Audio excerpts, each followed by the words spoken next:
all I've ever wanted to do since I was 12 years old. And wow, I can't believe that I get to do it. I'm not a big fan of talking about me. That's just the way I am. But go ahead, ask me more questions. One of my mentors said, Greg, if you get into this business, you will have a front row seat to life. It's very humbling when people trust you to tell their story. But I think when people understand that you're actually listening and that you actually care, which is what I try to do every single time, they're more than willing to share their story. The first is always thank you for listening. Thank you for giving me a voice. Thank you for allowing me to finally tell my story, especially when we've been doing stories about vulnerable populations like the elderly, who oftentimes they don't really have a voice, and they finally feel like someone actually wants to hear what they have to say. That's what's important about this job, is to be able to get solutions for people that have no one else to turn to but need that help. That's what's so cool about this job, is that you can actually have an impact. You can affect change, you can impact people's lives.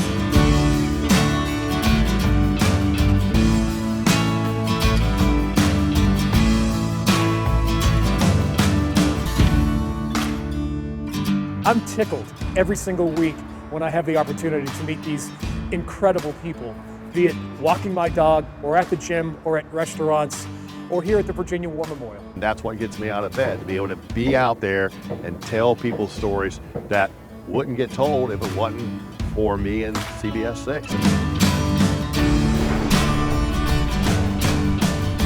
I think that that's something that I try and do every time I sit down and talk to someone, is listen and acknowledge them as a person first, and not as a story, but just as someone who has a story. CBS 6 News at 6 starts now. It's very serious. No, I didn't think we would get to this point. I'm here to get some water. In the cold now. Let me see, what's the temperature? 30 degrees. You get some water. It's horrible. I used to get up in the morning, take a shower, couldn't do that. I got a little bottle of water just to sprinkle on me to clean myself up. I need drinkable water, water to bathe, water to cook. You don't realize how much you use water until you think about it. Probably the most important thing that you need on a daily basis, other than like shelter. How long is it going to take?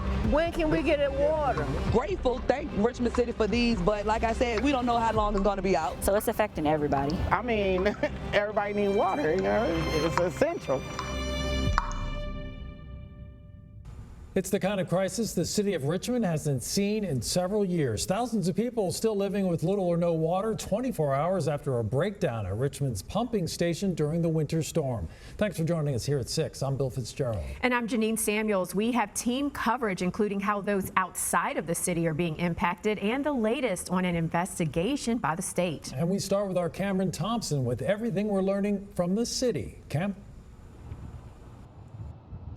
Yeah, and Bill, Janine, big thing right now is that we still don't know when service will be restored to the neighborhoods all around Richmond. But what we do know is that as of noon today, the city says that water production at its treatment plant was restored and they were starting to refill the system. But they said it could be several hours until they built up enough water pressure to be able to push that out into the neighborhoods and into people's taps.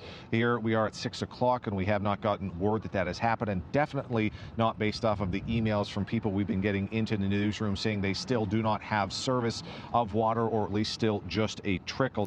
Monday, January 6th at 7:30 in the morning, in the midst of a winter storm, a power outage occurs at the City of Richmond's water treatment plant off Douglasdale Road. Backup generators turn on, but officials say a separate battery backup and a redundant system both fail. That causes critical damage to the IT system that is the brains of the whole operation, and also leads to the filter gallery valves getting stuck, allowing water to flood into the basement where the equipment is located. And so over the course of the morning, that's when that water level started to rise. And so our folks were in there, they were setting up pumps, they were trying to pump that water out. By 9:39 a.m., power has been restored, but a crisis is emerging. Henrico and Chesterfield counties choose to disconnect from the plant, preserving water for the city. For the next several hours, crews work to get the plant's computer and mechanical systems back online. Richmond city officials begin to think about issuing a boil water advisory, but hold back, hoping that it is not necessary. But they soon realize the reservoir is dropping quickly and water consumption is increasing. In parts of the city, people begin to notice major issues with water pressure. We got some water bottles just in case, just we had them. By 3 o'clock, rumors are swirling on social media. Richmonders begin flocking to local grocery stores. Bottled water disappears from shelves. 4:26 p.m. The city announces an immediate boil water advisory, something that has not happened in Richmond since Hurricane Isabel struck.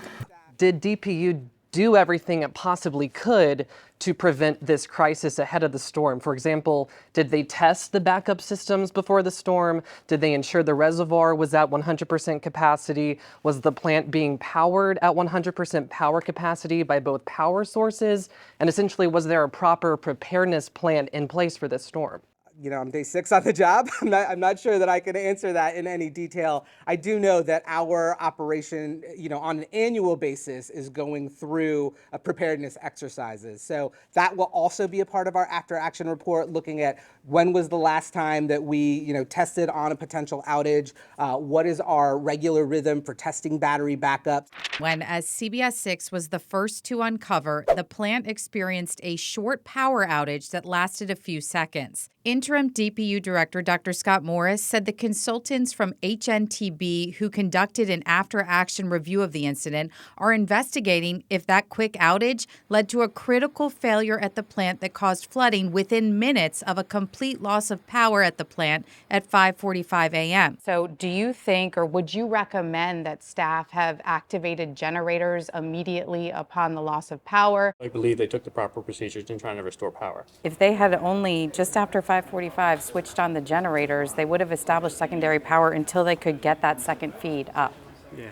So as part of this, those individuals that would hook up those same swap over from primary to second power are the ones that would swap over the generators as well. So those are the electricians. Those are the individuals that are on call. Do you think during a storm event you should have somebody on site that can turn on a generator?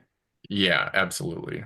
It has been 8 strong weeks that I've been silent, that I've sat by the wayside and I've watched and I've listened, and I've actually experienced and witnessed a lot of misrepresentation of my skills, my abilities, and the events of that day.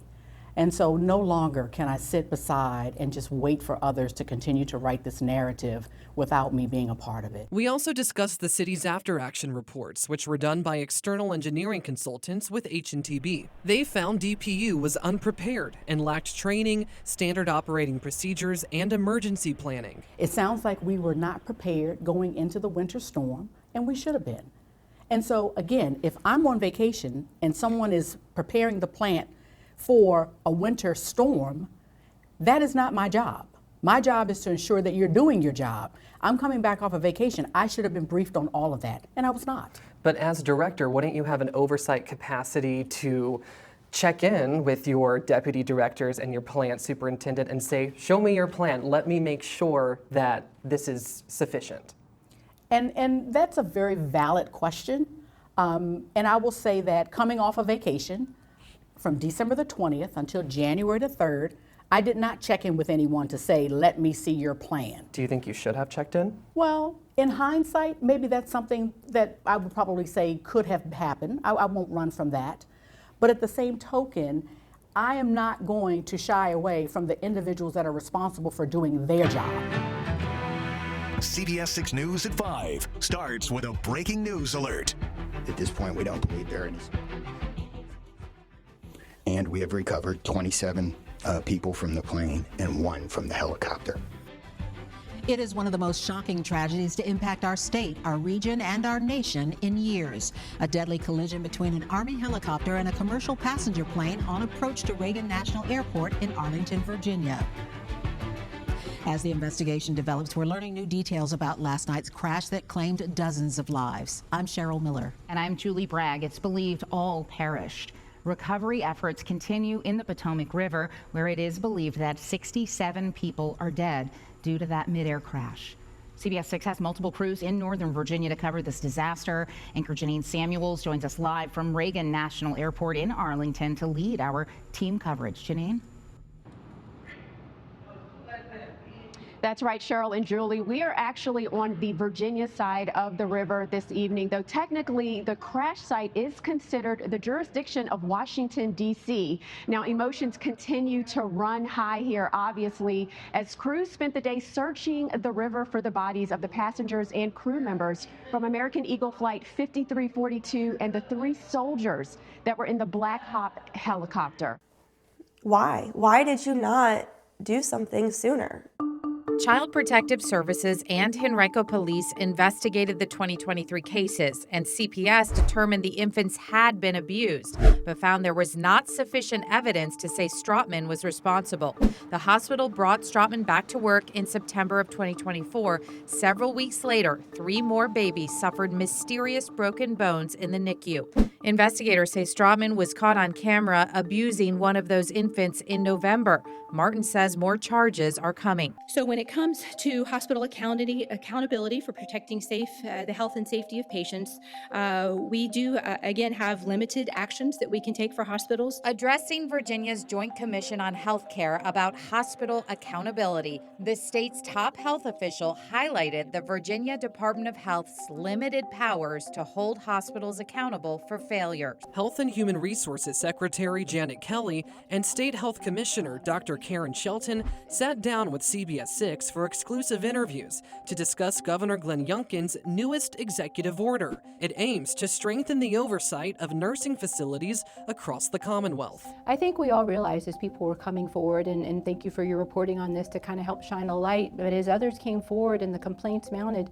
something different needs to be done. Something more has to be done. The governor's order comes after a year of CBS 6's investigative reporting into the health department's shortcomings and holding facilities accountable. We only have so much we can do inside the government to raise awareness, to build public will, to make sure that the General Assembly is knowledgeable, and your reporting really helped with that. All 3 of those things happen, I think, as a result of your coverage. We're asking people, what are the issues they care about now? Like as far as like the election coming up, not people, just issues? Just asking people questions about like what matters most to them. This is election time, and I'm asking people, what's the number one thing on your mind coming with this election? Is there an issue that's getting you to the polls that you're concerned about the most? What are some of the issues that are important to you going into this election? We are talking to people about not who you're voting for, but about what issues are important to you. To the Capitol, where our Bill Fitzgerald is field anchoring our coverage. And Bill, we only have a couple more hours until those polls close. That is right, less than 2 hours, and that means we'll also start getting some results coming in right after that. I'm joined by our esteemed political analyst, Dr. Bob Halter. Bob, thanks for venturing out here to the Capitol. Great to be here tonight, Bill. So tell us, what have you been watching in terms of trends in the big 3 state races? Yeah, what we're seeing is that Abigail Spanberger seems to have a comfortable lead in every poll that we've seen. It would be a shocker if she didn't win, and didn't win with somewhat comfortably tonight. At the same time, she's running ahead of her 2 ticket mates, somewhat ahead of Ghazala Hashmi, a lot ahead we've seen with Jay Jones. And that may be the big race tonight that everybody's going to be watching. Just a few minutes ago, Adam said to our daughters, your mom's going to be the governor of Virginia.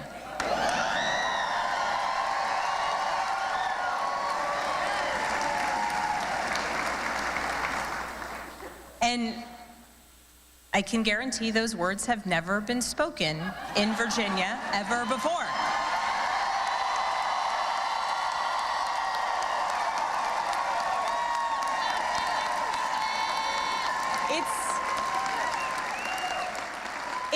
It's a big deal. It has been decided Abigail Spanberger will become the first woman to serve as governor of Virginia. Right near the entrance of the hospital.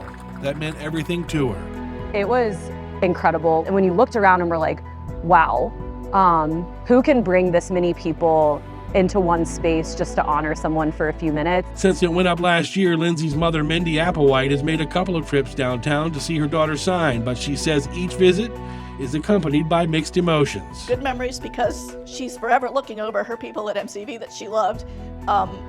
Sad memories because she should be here. While my parents are still looking and talking to other people, I'm sitting at a table by myself adjacent to where the pool was. and realizing that this is bad. It's a mystery that has haunted a Central Virginia family for more than a quarter century. In the spring of 1998, a young woman named Amy Bradley took a Caribbean cruise with her parents and brother. Early one morning, she vanished without a trace. Now, Amy's story is the subject of a new Netflix docuseries. Today, we sit down with her brother, the one who went on that cruise, for a captivating interview about the strange and disorienting days that followed the disappearance, the theories as to what really happened, and why he is convinced that his sister is still out there all these years later. Well, welcome to Untold. We are here with Brad Bradley. Thank you so much for being here. I know you've been making the rounds. Yeah, it's okay. Thank you for having me.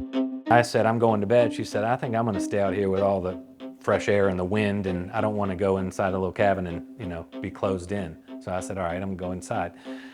So I told her I love her. That's the last thing I ever said to her. Though this is where you'll find an interview that was once at the center of one of Richmond's most mysterious murder cases. People just don't disappear every day, especially a 17-year-old. Everybody's heard about it. So I chatted with him off camera for about 25 minutes and somehow convinced him to do an interview with us where we just would not show his face, but his hands. But the longer Foley talked, the more he contradicted himself. So she came here to eat, then she went to your... I guess she came here to eat. That's the thing that... I don't think it necessarily dawned on me that he would be a suspect, but I do know that his story did not make a whole lot of sense.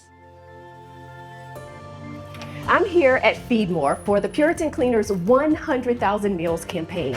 Did you know that 1 in 6 children in Central Virginia struggle with hunger? That's according to Feed More. And it's a big reason why they're partnering with Puritan Cleaners to raise 100,000 meals for kids and teens living in our region. To date, the partnership has funded more than 1.8 million meals, and we want to get you involved. I'm helping people, improve their lives. Behind every knock is a story, and behind every smile is a need. That the people need food, our neighbors. These are people in our community. It's not people all the way around the world, although they need our help too. This is Powhatan, Chesterfield, Midlothian, Richmond, right here. Now, as you can see right now, I am holding a check from CBS 6's parent company's charitable foundation, the Scripps Howard Fund. Its mission, giving light and changing lives. Today, we're super excited to share a very generous donation to 100,000 Meals campaign. Drum roll, please. $2,000. That's equal to 8,000 meals going back into our community to feed children who don't have access to nutritious and filling food. What a difference this will make. It's a feeling of closure, and it's you can't really compare it to anything else you've done because you don't do this twice. Arlington National Cemetery. He answered the call of duty, not for accolades or glory, but because he believed in something greater than himself. The final resting place of more than 400,000 service members. On this day, 20-year-old Hubert Yeary finds his way home. And it's that sacred commitment made to service members that went off to war and have not come home, that we, the United States, are still looking for them, still finding them, and more importantly, reunited them with their families here on American soil. Sir, on behalf of the President of the United States Army, and the grateful nation, please accept this flag as a symbol of our appreciation for your loved one's honorable and faithful service. For Heroes Among Us. It's extremely poetic. It's something out of a book. It's magic that's happening in real life. I'm Greg McQuaid. And that's a wonderful opportunity and an honor. CBS 6 News. Okay. It's how he creates.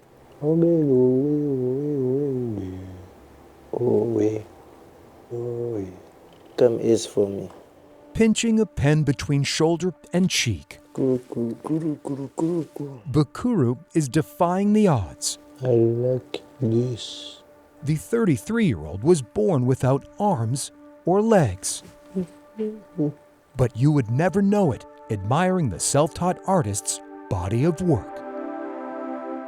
I wanted to do something that people would remember. And he did.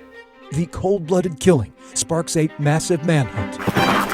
It wasn't just we need to find the assassin. We need to find John Wilkes Booth. And here's his picture. The killer escapes into Maryland. They put wanted posters out. The assassin eludes capture. Hours turn into days, days melt into weeks. He was heading to Richmond and hopefully to be safe. A bounty to catch Booth grows. As you can see, it was a $100,000 reward. Welcome to the Palo Garbanzo. Whirling blades of death. The father of two appears at Renaissance fairs from coast to coast. Oh yeah, but hang on tight, people, because here comes the fancy part. Maryland's Ren Fair near Annapolis each autumn. One of his favorites. We're doing just a special on going back to school. We're talking to parents about back to school.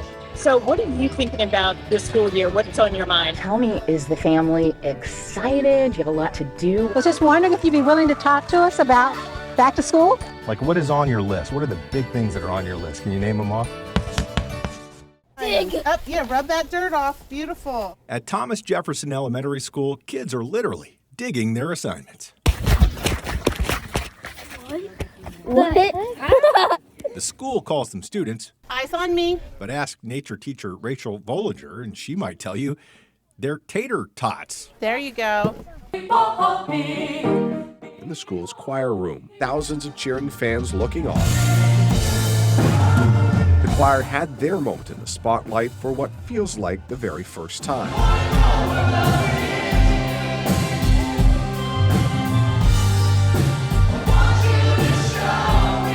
You don't realize the excitement of it all until you're on stage. It was literally probably one of the most amazing things I'll ever do in my life.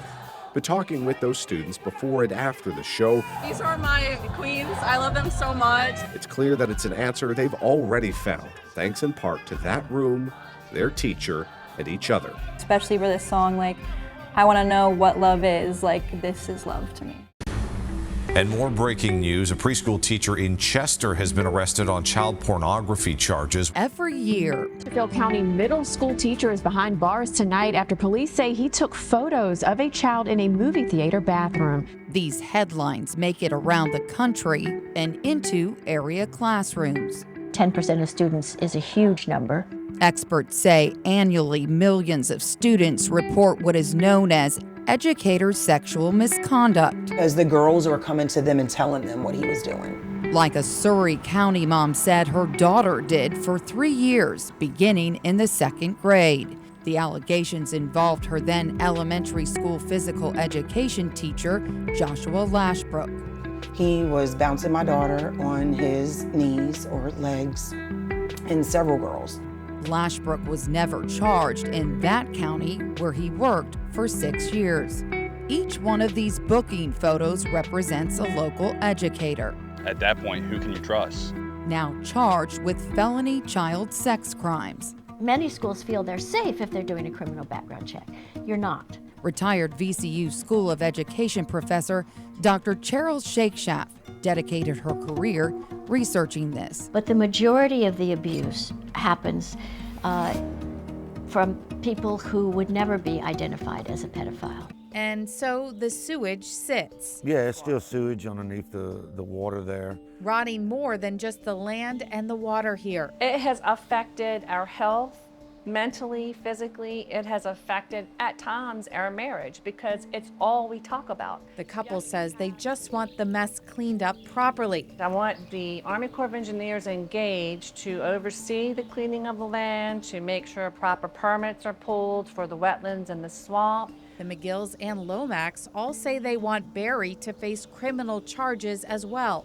But 9 months into this ordeal, We feel like now that we're outsiders. they wonder if anyone is taking them seriously. I would like to thank you for taking our story. You know, that means a lot. I gotta stop because, It's a lot. It's still a lot. Did you feel like if I don't get this done, I will get breast cancer? Absolutely, because that's what they told me, you know, and I believed every word that they said. So Moore consented to a double mastectomy with implants. On August 22nd of 2023, she met Dr. Espino for her pre-op appointment, but her lawsuit claims Espino never discussed alternative treatment options. 6 days later, Espino performed the operation at CJW hospitals, according to the lawsuit. Shame on you. I can't even cry anymore because I'm just so mad. Andrews ended up having 2 additional surgeries to remove the lump and repair her breast. Now she says she wants Espino and the other defendants held accountable. And you said you beat yourself up. Yeah. Because I'm in the medical profession, I should have researched more. Have you forgiven yourself? I don't know. I'm working on it.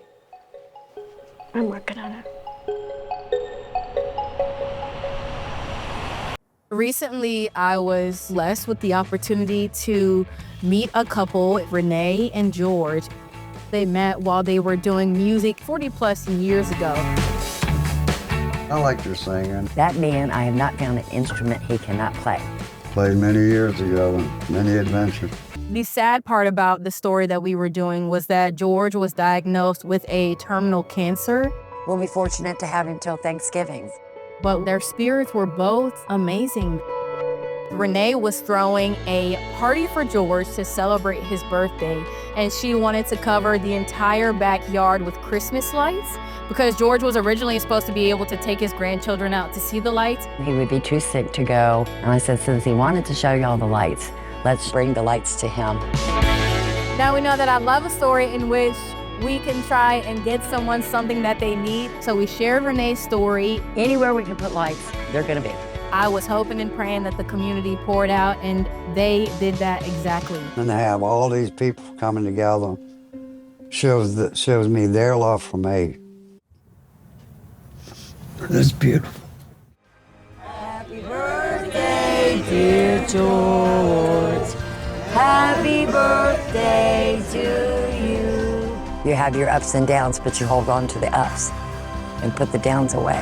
We're bringing Christmas, Thanksgiving, and even New Year's a little bit early.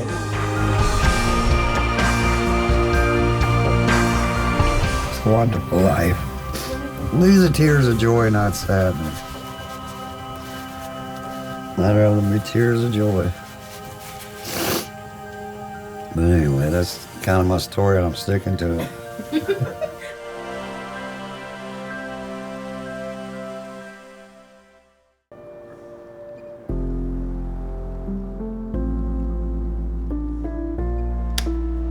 Thank Al and Esther for just creating this year after year for the community. Just such a special place for everyone to come and just feel the Christmas spirit. The good people of America you see out there, you see so much negative, but in front of my house you see positive. I see Clifford down there! He has been able to see Clifford. Clifford said hi to me! He's so excited to be able to be up with all of his friends, be up here with other kids who experience the same thing he does. Look at that! Being able to have such an incredible place to come and watch, and then to be able to be impatient and be able to experience it too, is just, even if it gives them that little bit, even if it's 5 minutes, it's well worth it. So thank you to everybody.